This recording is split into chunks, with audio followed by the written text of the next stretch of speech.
Now, the head of the NHS in England says that hundreds of thousands of people could be suffering the effects of what is now known as long COVID.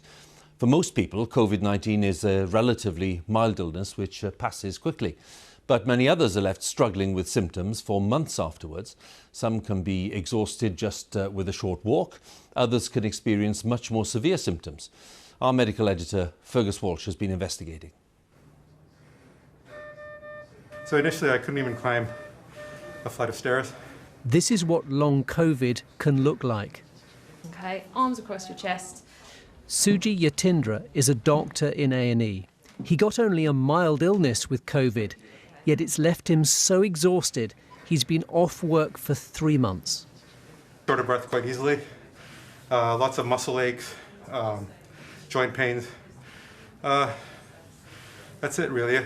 If I do exercise, the next day I'm out of it.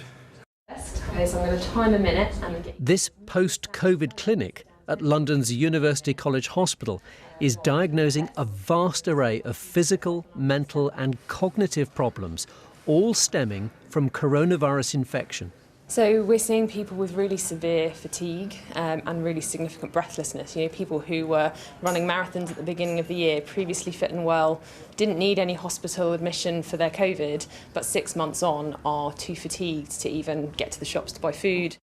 Long COVID is a huge emerging health problem. Doctors say there's an urgent need for research into what drives the condition and produces such a wide variety of serious, debilitating symptoms. Many people are struggling to get help with the after effects of coronavirus. The boss of NHS England says £10 million will be spent on setting up more long COVID clinics across England. It's clear that there are tens of thousands, probably hundreds of thousands of coronavirus patients with these long COVID symptoms. So we need specialist clinics like this, but also rehabilitation services across the community to both support those patients and to learn more about the best treatments for them. Between 60 and 70. Like so many with long COVID, Robert Moore had only a minor coronavirus infection. Yet the 30-year-old suffers repeated muscle and joint pain brought on by any physical activity.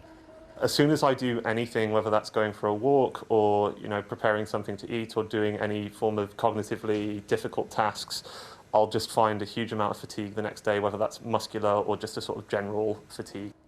So far, the focus has been on saving lives in the pandemic, but COVID is leaving a bitter legacy for many that may stay with them for months or even years. Fergus Walsh, BBC News.